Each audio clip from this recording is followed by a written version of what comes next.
So Volume 11 of DanMachi is the massive climax to what Volume 9 and 10 has been building up to.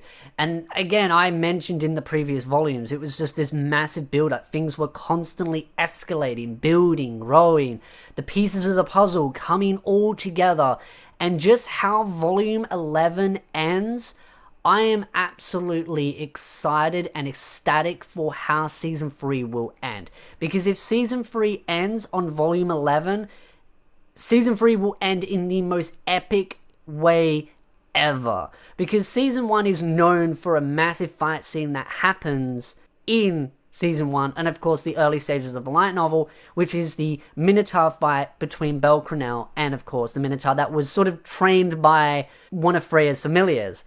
And Volume 11 ends with a massive fight scene between the exact same Minotaur. And some of you are thinking, wait, how is that possible? No, the exact same Minotaur has a fight with Belle and wants a rematch on the surface level of the city itself, wanting. And this Minotaur can talk, so it's intelligent. It knows how to talk, and it's the exact same one. It even recites the events that happened against each other. And that's what really kind of just unfolds this massive multi-layer of story going on, is that these monsters, when they die, they basically go back to sort of the human version of heaven, but for them, the dungeon itself, and they get recreated, and some of them keep their memories. And this Minotaur desired that same rematch so badly that it resurrected itself with the memories and then went looking for Belle for a rematch. And the thing that was most interesting about this is that the Minotaur didn't actually have any hate towards Belle. It just wanted honorable, strong, meaningful fight, and it didn't want to fight anyone else. It didn't care about anyone else. It wanted the best fight of its life, and it was against Belle. And the outcome was much more different than expected. I thought Belle would end up triumphantly winning again, but no, Belle loses. Of course he doesn't die, because the Minotaur actually spares him. He basically goes, I won, we'll fight again. And then the Minotaur leaves, because on the streets, they're having a massive brawl while everyone else is watching. The guild is watching, the gods are watching, the goddess is watching herself, and of course Loki familiars and all the people in the street, and this restores Belle's reputation. But this fight is massive. It's a long, powerful, enduring fight between Belle and the Minotaur. And the Minotaur is just smiling, but he does not want to fight anyone else. Other adventurers lower level try to interfere, and the Minotaur is just like, no, back off. And does a big roar, scares them away, and it's just a one-on-one. It's a duel till the end. But with Belle losing, because the Minotaur ends up beating Belle down, breaking a hole into the dungeon, Belle falls into the first layer of the dungeon, and then the Minotaur just stands above Belle and says, we'll fight again. Pretty much like that. Just walks off and says, we'll fight again. And it just really showed that the Minotaur has no hate towards Belle. Just wants an honorable, strong, meaningful fight. That's what the Minotaur lives for. To fight. But there was so much honor and pride in it. I got so hyped. And in part, I just really love the Minotaur and just how prideful and how, yes, he wants to fight Belle to the bitter end, but there's a sense of honor in it. And that's what I loved. I absolutely love this volume, and I cannot emphasize that enough. And I mean, this is only a small component of what happens in Volume 11. There's so much sort of other stuff sort of intertwining and moving together, but the main highlight for me was that fight, and I feel like that's the climax that I want Season 3 to have. That is the climax I absolutely loved and looked forward to in Volume 11. And it wasn't the climax I expected, and I don't think Hermes expected it either, because he was trying to push things in another direction. Because what happened in the early stages is, of course, Belle meets these talking monsters, ends up interacting with them, ends up befriending them, and then, of course, they get captured. They get brought to the top floor, they're getting sold off, and then, of course, Belle and Hestia's familiars and other people try to help free them. They're on the surface itself, so again, trying to get them back into the dungeon is a lot more difficult because everything's sort of broken and transpired and all the pieces of the puzzle are just everywhere. So they're trying to sort of make a mercy dash back to the hidden passageways to get back into the dungeon, but Loki's familiars are blocking the way, which is making things even more difficult because they know something's up and they want to stop it because They don't care about the monsters. But this is where things really start to get very messy for Hermes, because Hermes realizes Bel is losing his grace with the people, with the gods. They think Bel is aligned with the monsters and has obviously got some monster fetish going on. And this is where things get really ugly for Bel very early on in Volume 11. They don't like him. They give him bad looks. They yell at him. They ask him questions, and people are turning against him. But the actual in itself, with all the lovely maids, they haven't lost faith in Bel. They know something's up. The guild girl herself knows that something up is as well. A lot of those that know Bel, even the one in Season 1, even the guy in Season 1 that scruffed Bel up really badly, he knows something's up.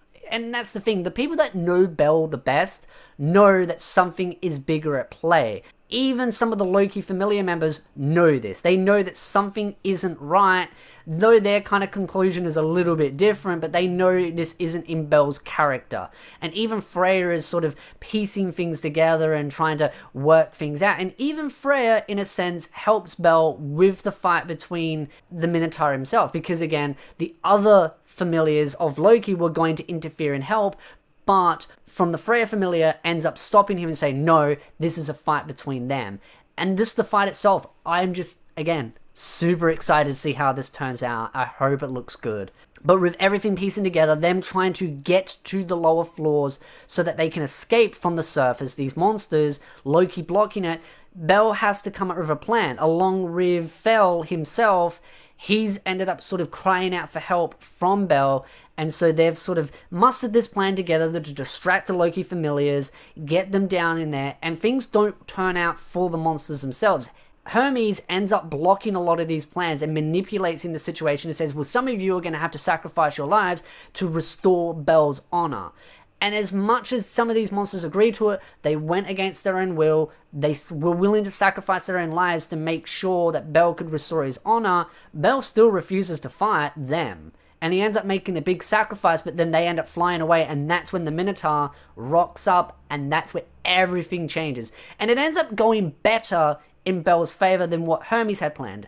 Hermes kind of had this plan where it would restore most of Bel's reputation. Because again, not everyone was going to believe everything that transpired, because you could see it was a big act and a big role play. With everything that changed, it made Bel look even better. And I think that's what I just really loved, is the way Hermes thought he had it all mastered out and all planned. And as much as he was slightly disappointed things didn't work out the way he wanted it, I think he was even more happy at just the chaos and the change and the entertainment that he got out of it. And again, this is just a massive step forward for the actual monsters themselves. They were needing to get out of this bad predicament. They're all safe. They're back down in the dungeon. But with that positive aspect, there is the negative aspect that the surface dwellers, or the humans, don't see the monsters in a good light. If anything, things have gotten worse for them. But I think Bel is still a major key part in sort of bridging things together. And some of the Loki familiars now know the truth, being Ais and one of the Amazon twins. They know that there's talking monsters, and they know that not all these monsters are bad. And I'm very interested to see what happens with the Amazon twin that knew about this, and Ais as well, because I do know in the side stories from some of the art I've seen in the light novels, there is some talking monsters in there as well. And I know that's kind of a bit more in the back part of the story. So I'm interested to see how they interact with these talking monsters, and that's something I'll be reading and reviewing as time goes on. But I really just, as soon as I finished Volume 10, I wanted to read Volume 11.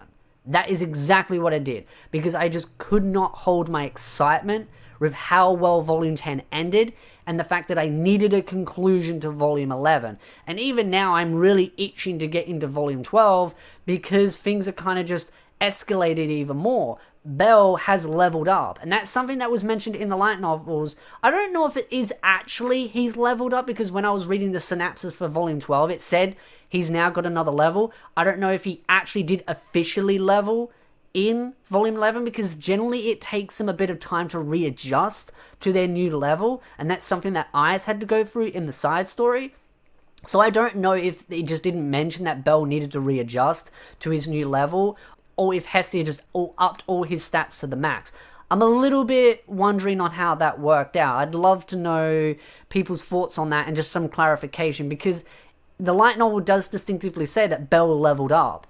but I don't know if that's just stats or an actual proper to level 4, because it doesn't mention Belle sort of readjusting. At least I didn't notice any of that. But overall, I would love to know your thoughts in the comments section down below. What were your thoughts about this volume? And even then, I didn't even talk about the fight between Belle and Ais. See, there is so much stuff that goes on in this volume. And that was another major thing that I really loved. And this is why I want to know your thoughts, because I want to know, what was your favorite part out of this volume? The fight between Belle and the Minotaur? The massive sort of pandemic that was going on the surface level with the monsters trying to get back into the dungeon, the sort of schemes and conniving that Freya and Hermes had planned, all the massive fight that happens between Belle and Ais learning about the talking monsters, and the fact that not all of them are evil. And just that fight itself was very sort of, it broke down a lot of layers between Belle and Ais, and them trying to communicate, and Ais realizing that Belle has gotten a lot stronger and that she needed to take him a lot more seriously. That's the thing, there is so much amazing stuff that happens in this volume. And I just feel like there's going to be massive repercussions and rippling effects that go on in the next volume that are going to have to be dealt with. How is Loki Familiar going to deal with knowing about the talking monsters? Will these whispers kind of rattle around? What else is going to end up transpiring? Will Belle end up meeting different talking monsters? Or will he meet the same ones again? I'd love to know your thoughts in the comments section down below. But if you like this video, hit the like button, subscribe for more anime content, and I'll see you beautiful nerds in the next video.